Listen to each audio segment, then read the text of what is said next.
What is good, everybody? Hey, I just wanted to throw together a quick video talking about my event, my Strongman event, Oregon Feats of Strength.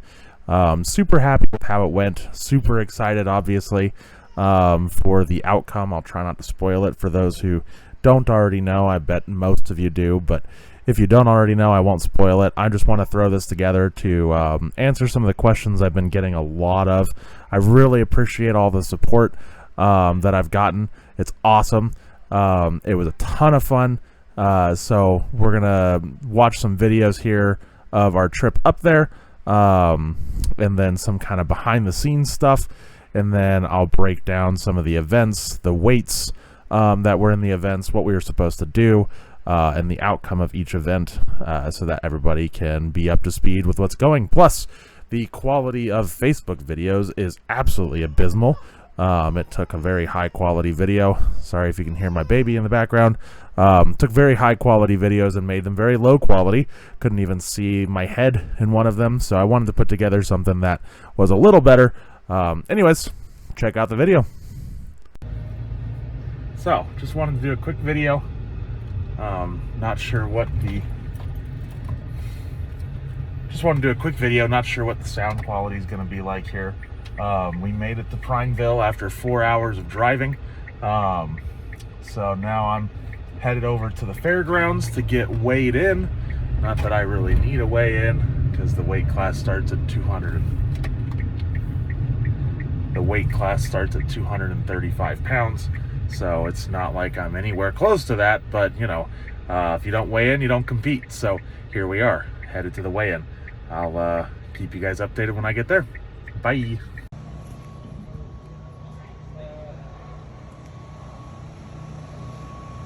Check out these trophies, man. Update from the thriving metropolis that is Prineville, Oregon. Just weighed in. I broke their scale. Scale literally doesn't go high enough for my weight. It errored out, which was oh man. So they just asked me how much I weighed. I said 251.6. That's what, or 351.6. That's what they wrote down. So I'm officially a heavyweight competitor. Just saw one of the other guys that's competing in the novice class. Dude is like 5'6" and just stacked with absolute muscle. Probably weighs like 270. He's a big boy. So competition's on, baby. Let's go. Oh yeah, I should film our hotel. Okay, well, quick update. So I just got back from Redmond. It's a 18-mile journey that I had to make this morning because I forgot my stuff. Underwear. Anyways, Linda. Yeah, I forgot that. So this is our hotel room. Just a quick update. It's like 7:20 in the morning. I got to be at the place by 8. We got to be packed up and out of here. So, you know, we have little Mason Bug, who took exactly one bite of his jelly sandwich and now wants another one. We have Linda getting ready. We've already made an absolute mess of our hotel room. Mostly because we have 2 kids. So, anyways, we'll check in with you guys once we make it to the fairgrounds. Mwah! We're still working on the quiet concept. Mason, you gotta be quiet. Shh.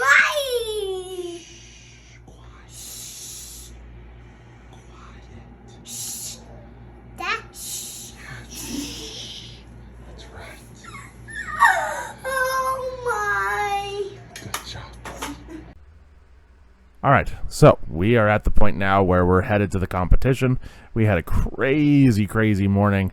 I had to drive 28 miles, or no, yeah, like 20 something miles to Redmond in the morning to Walmart. Got there at like 6:20 in the morning and made it back home by 7, or back to the hotel by 7 o'clock.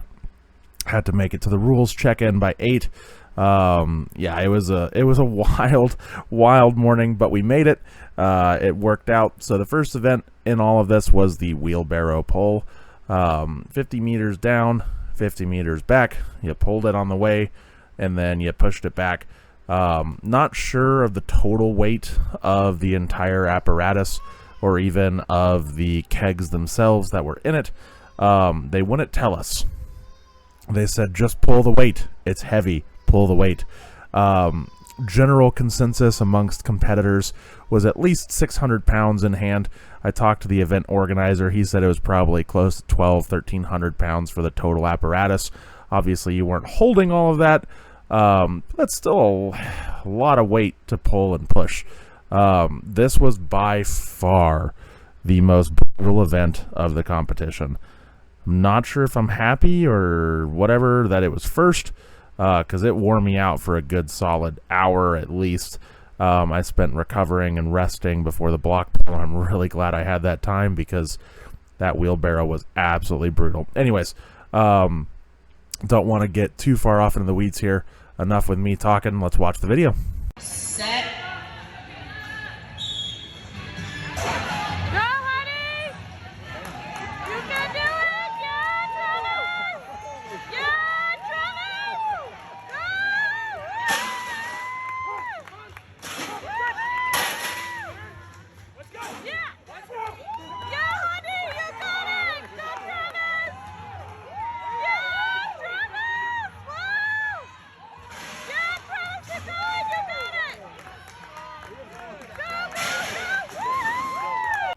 All right, so that was event number 1. It was a crazy way to start the day. It was absolutely brutal. My whole body was tired for a good solid hour. I could barely move my legs, could barely walk. Yeah, it was absolutely brutal. It was a grind getting across that finish line, but I took second place. It was hard to tell in the videos who was competing against me and who wasn't. In this particular case, the guy to my left in the video, my right in real life, he was in my weight class. Super big dude. It was fun to compete with him. He took first place that event, so he took it with a time of 24.43. I had a time of 29.12, and then it turned out that the rest of the guys in our class were for distance. They weren't able to complete the wheelbarrow itself, so that put me into second place going into event 2, which was the block press. And the block press, man, that was an awkward event. It was a 160-pound block, and it was just press away for reps. So get as many reps done as you could in 60 seconds, and oh boy, was it tough. I wanted to use more leg drive. You can kind of see in the video me struggling to get some really good leg drive into it to really get that up there. 160 pounds is not a hard weight for me normally, but with that block, man, it was so awkward. It was so unbalanced. It couldn't grip it. It felt like it was going to fall over backwards or fall onto your face like it did for one competitor. Thankfully, I was able to avoid that. But yeah, so let's get into the block press video.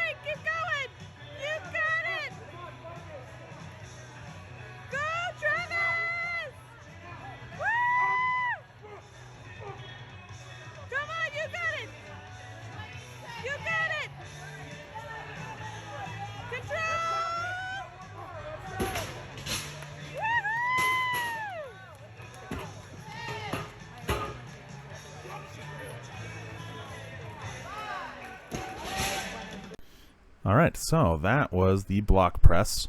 Like I said before, 160 pounds. You can see me struggling to lock out a couple of those. You had to completely lock out your elbows to get credit for the lift. So after all was said and done, I ended up with only 5 reps, even though it looked like I probably had 6 or 7 there. Only 5 of them counted. But that was enough for me to tie for first place. I was pretty excited about that. This was the first time I'd ever taken first in any event. So that gave me 4.5 points. You split the points in the case of a tie. And then, so because of that, that put me into first place, because the guy that won first in the previous event ended up zeroing this event. He was struggling with the grip and stuff like that. So that put me into first place by exactly 1 point at this point. I had 8.5 points. The second place guy had 7.5 points. It was a very close competition at this point. So, knowing how close of a competition it was, going into the sled pull, I was a little nervous, had no idea what to expect. I still don't know how much it weighed, just guessing off of what they told us about the wheelbarrow, because it's the same apparatus.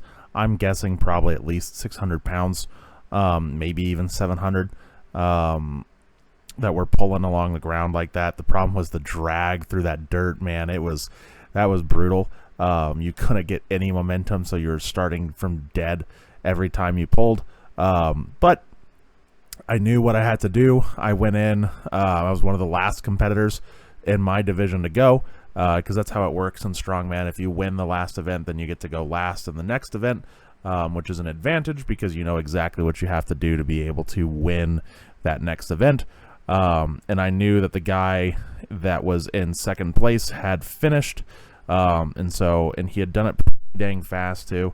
I think he ended up, let me see here, with a time of 44 seconds. So I knew going in that that was my time to beat. I was pretty nervous about it because I really wanted to win an event. So anyways, let's jump into the video and see what happened. Competitors ready. Set. Go!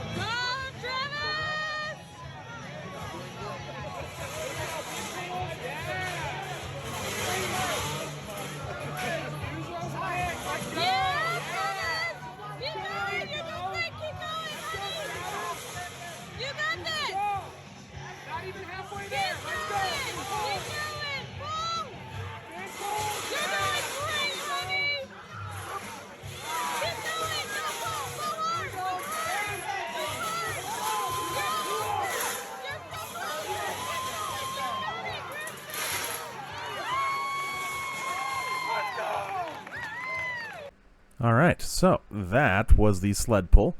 It was by far my best event of the competition. I finished with a time of 36.53 seconds, which was the second fastest time in the entire competition. The other guy did it in 34 seconds. You can kind of see my leg cramp up super bad there at the very end.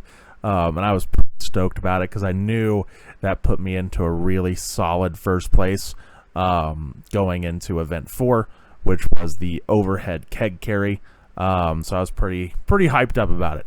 Overhead keg carry was a 175 pound keg.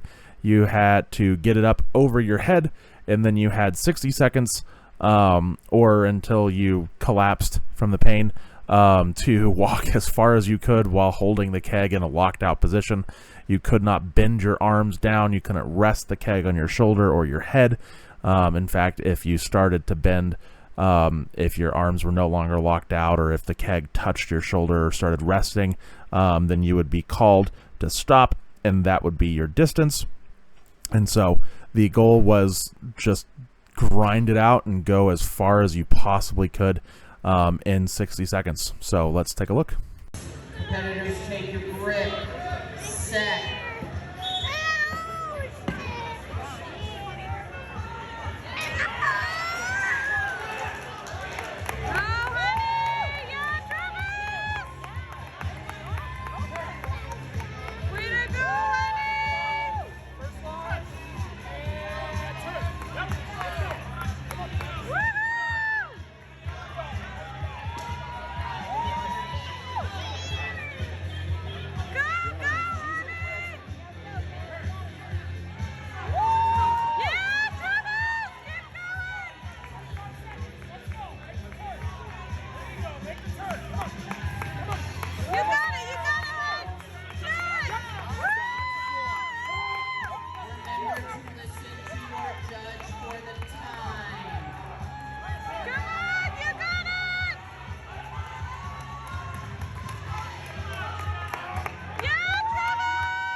All right, so that was the overhead keg carry, an absolutely brutal event on the shoulders.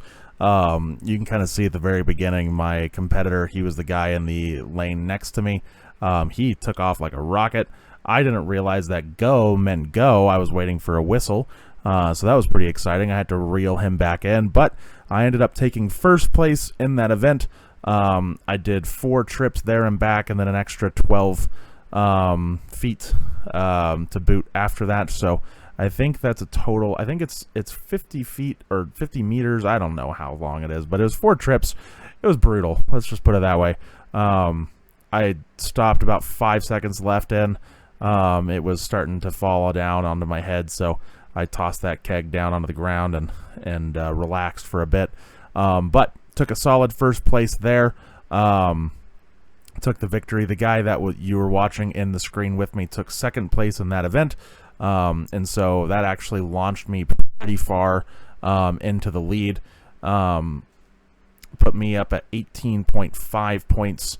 The second place guy behind that was at 12.5 points going into the final event of the day. I was sitting pretty. If you do the math on that, there's only a total of 5 points available in our group. And I was sitting at 18.5 points, and second place was at 12.5 points. I was cruising into the final event. It's a 260-pound keg that you had to get over the bar for as many reps as you possibly could in 60 seconds. All I had to do was not zero the event, and I won the entire competition. Technically, I could have just passed on the event. I technically won it after the overhead keg carry, but I went to that event to not just win, but also find out what I was made of, find out what I could do, find out what my limits were, and push through those and past them. So I wasn't about to just sit this one out. I wanted to see what I could do. I'd been training on a 200 pound sandbag, thinking that the event was going to be 225 pounds. I did a 250 pound sandbag a couple times. I have never touched anything that's 260 pounds trying to get over the bar. So when I found that out, I was a little nervous, but I knew that I had already won the competition. So this was a competition against me personally, and that's what I went into the last event thinking. So let's take a look. Competitors, ready, set, go!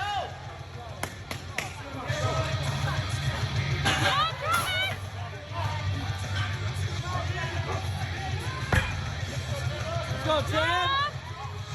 Go, Ted! Good technique.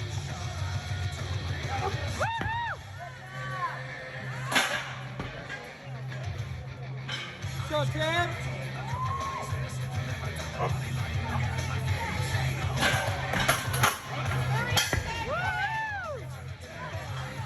Go, Ted!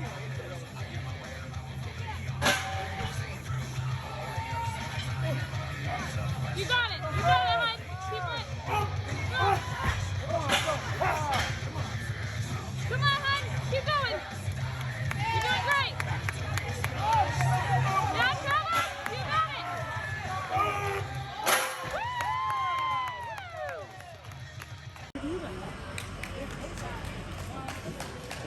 Men's novice heavyweights. In second place, JD Hill.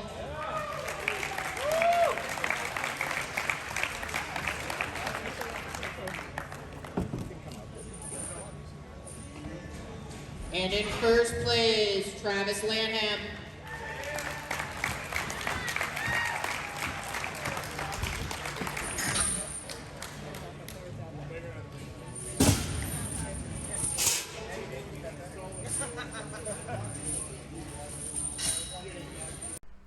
All right, so there you have it. You heard it from the lady's mouth herself. Took first place overall, so on the keg over the bar. Let's see here. I got 5 reps, which was enough to tie me for second place. The guy that took second place in the event or in the competition overall in our division, he did 6 reps with a 260-pound keg over the bar. Guy was an absolute animal. Super fun to compete against him. So 5 reps was enough to tie me for second place in the last event, which put me at 21 points for the entire competition, which gave me first place. So I just want to say, like, I am super, super grateful for all the support that I've received, especially from my amazing wife, the amazing fans that were there, just wonderful, wonderful people. Helped out watching the kiddos. One of the guys from my company came out to support and helped watch and help Linda out, helped us pack up the car, all that kind of stuff. So just an incredible amount of support. I'm super grateful. A lot of people have been asking me what I'm going to be doing next. Just going to be training still. My goal is still to get under 300 pounds weight, and then bulk back up. When I'm competing in open divisions, I want to be around like 315, 320, I feel like. But a little less fat and a little more muscle kind of thing, right, is kind of the goal. So I want to drop down to below 300, get rid of all this extra fat I've been carrying around for a while, and then bulk back up the right way is my goal right now. So that's what I'm going to be doing. I want to be below 300 by the end of the year. So yeah, that's my goal. And then next year, at the very least, I'll be competing in this event again. They hold it annually. If I'm feeling ready to go and there's another event relatively close by, then I'd want to go and enter into that event. I will be entering into the open heavyweight division. The weights go up a lot in the open heavyweight division, so I'm excited to try that out and see what I can do. Not expecting necessarily to win my first event, but I'd like to not zero any events the first time I compete in an open, and then just go from there. I eventually hope to get my professional strongman card. You can see my child in the background there, sorry. But anyways, I just want to thank everybody for the incredible support that I've been given throughout this whole process. I love you all, and I will see you later.